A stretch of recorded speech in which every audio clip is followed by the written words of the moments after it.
આગળ જોઈએ ભાઈ ચંકિંગ. આ મેથડ ના હોય ને તો હું સ્ટ્રેસથી પાગલ થઈ જાઉં.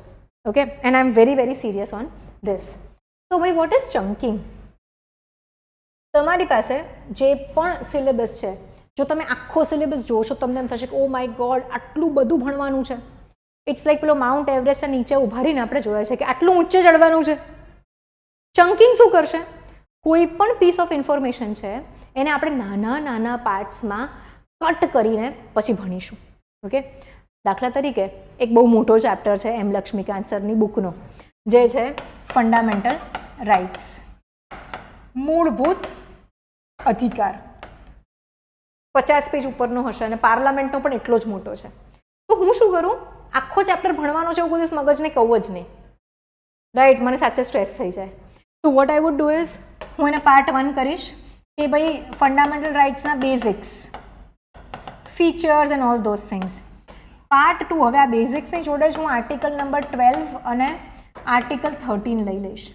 અહીંયા આગળ 14 to 18 લઈ લઈશ, એટલે કે ઇક્વોલિટી, સમાનતાના અધિકાર. આફ્ટર દેટ નંબર 3, 19 to 22 લઈ લઈશ. આ શેના છે? સ્વતંત્રતા, ફ્રીડમ.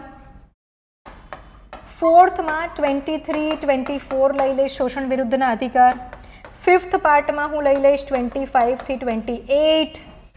6th પાર્ટમાં હું લઈ લઈશ 29, 30. 7th પાર્ટમાં હું આર્ટિકલ 32 પ્લસ રીટ લઈ લઈશ. તો હું મારા મગજને કહીશ કે ભાઈ મારે અત્યારે આટલા 4 જ કે 5 જ આર્ટિકલ વાંચવાના છે.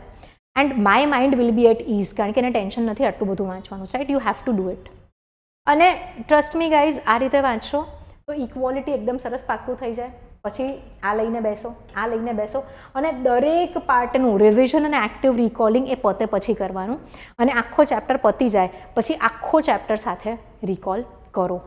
Very very very effective technique and very important technique also. Okay, so આ કરી જ શકાય. નાના નાના પાર્ટ્સમાં તમે બ્રેકડાઉન કરી શકો.